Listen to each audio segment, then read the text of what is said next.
university pick. Now I know what you're thinking. Why didn't Google list this as the top baby girl's name for 2003?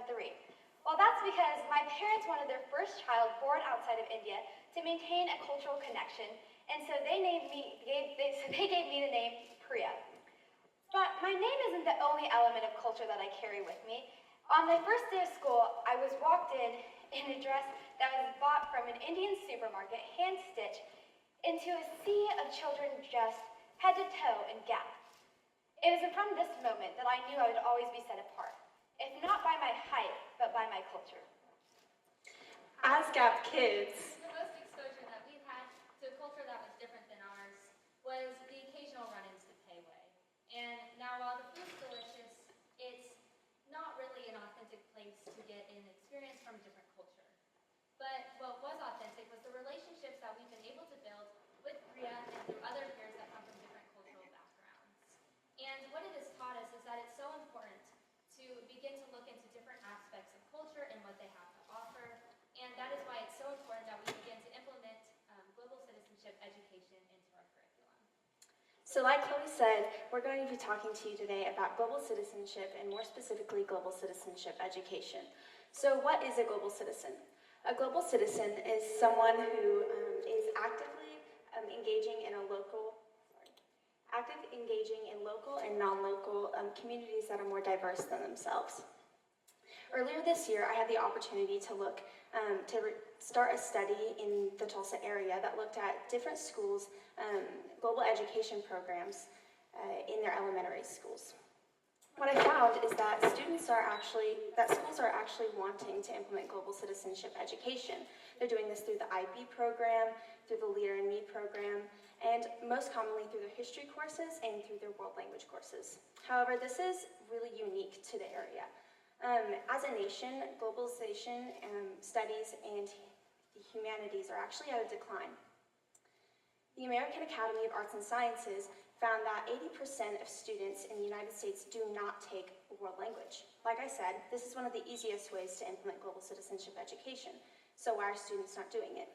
They also found that 58% of middle schools and 25% of elementaries offer world language classes.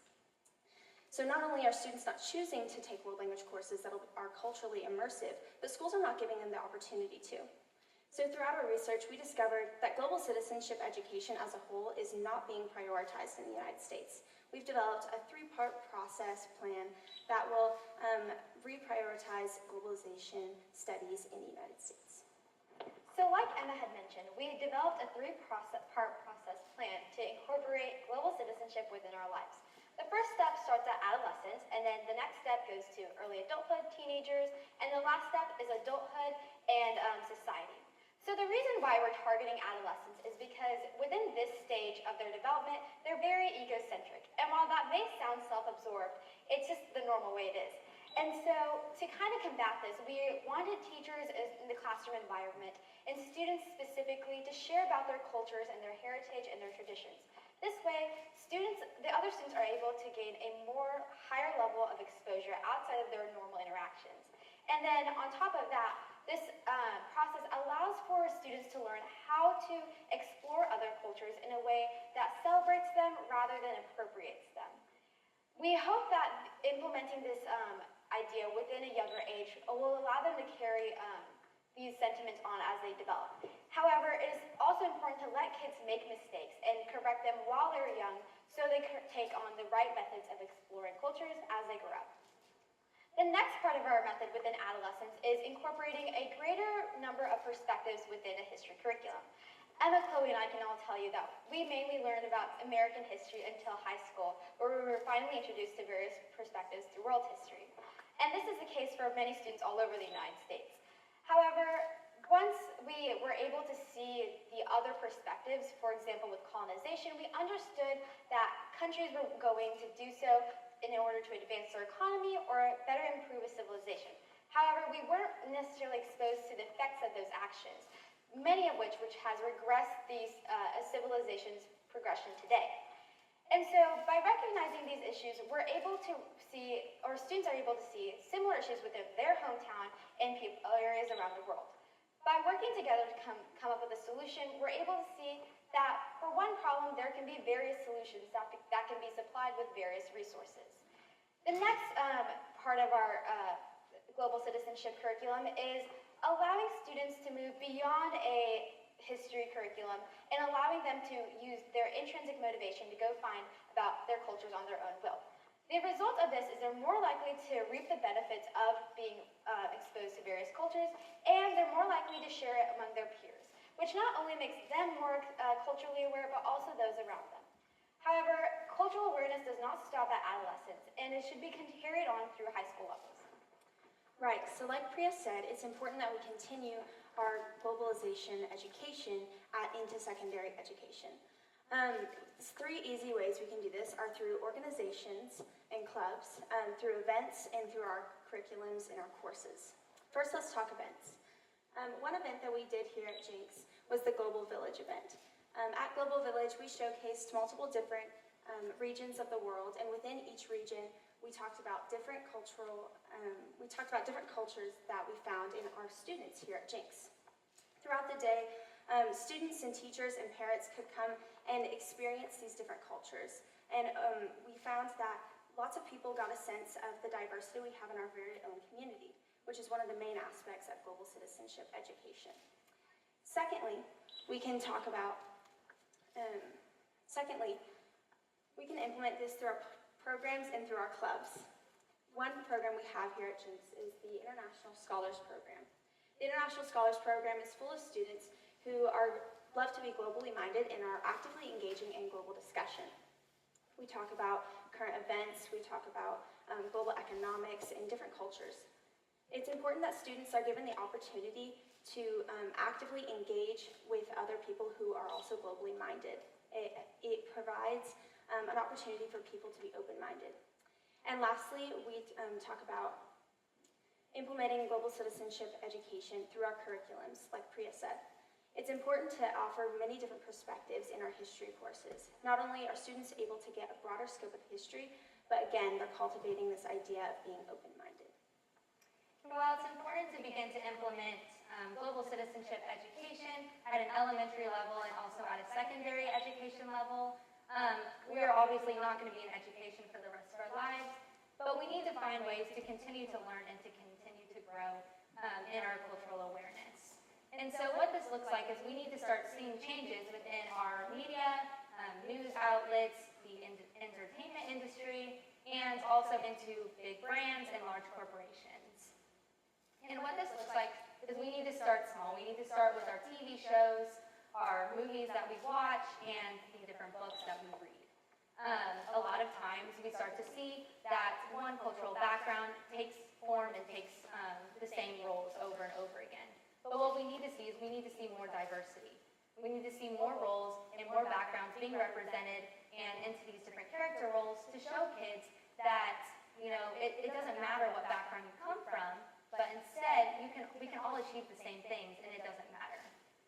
Another thing that we need to do is we need to start implementing just cultural awareness and this diversity within the media and the news that we share. So lots of times the media that we see through news outlets and through magazines are all usually told from one perspective.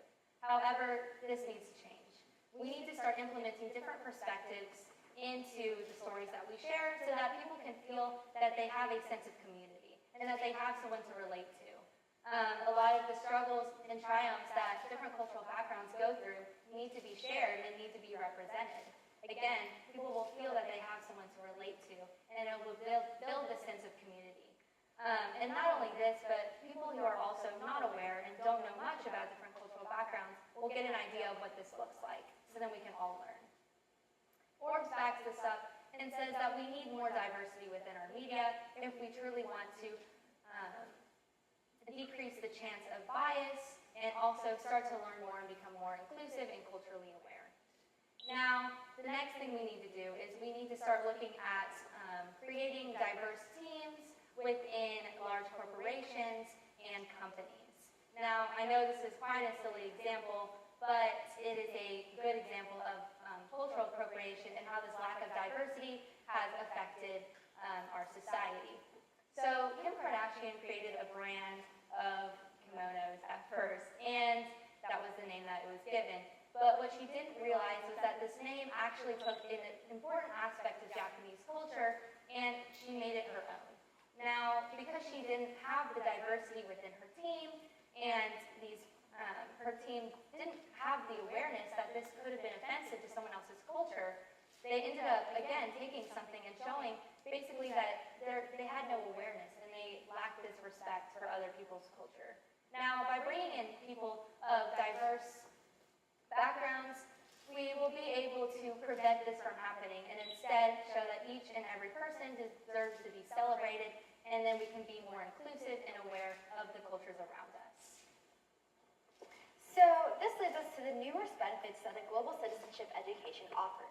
While we don't really have enough time for me to go on about all of them, I can tell you about some of them. The first of which is students are more able to develop a nuanced form of thinking. By being exposed to multiple people from various backgrounds, we're able to find various solutions to one problem. The next benefit of a global citizenship is greater amounts of empathy. By creating personal connections with people with various ethnicities, we're able to form friendships rather on a personal level rather than a stereotype. The next one is open-mindedness. Like I said, making those personal connections and truly learning about a culture allows us not to judge a stereotypical event or make assumptions about a certain tradition. Rather, we're able to respect and truly cherish what the tradition stands for. And last but not least is inclusivity. By allowing more representation of minority cultures in this majority culture world, we're able to give other minorities greater confidence and be more proud of their culture. And so within these issues, we're able to see that global citizenship and through education is the best way to break generational barriers that prevent us from moving forward. And with all this being said, it becomes clear that change starts with you. Change starts with us. Change starts when we begin to realize that global citizenship education is not a luxury, but it's a necessity. Change starts when we begin to be accepting and open of other people's struggles and their hardships through their stories. Only can change start when we begin to break down these barriers that divide us and instead educate ourselves on what it means to be inclusive and an active global citizen. Their world needs a lot of gap kids, but the world also needs a lot of diversity pigs because in the end, it all gives us something to celebrate. Thank you.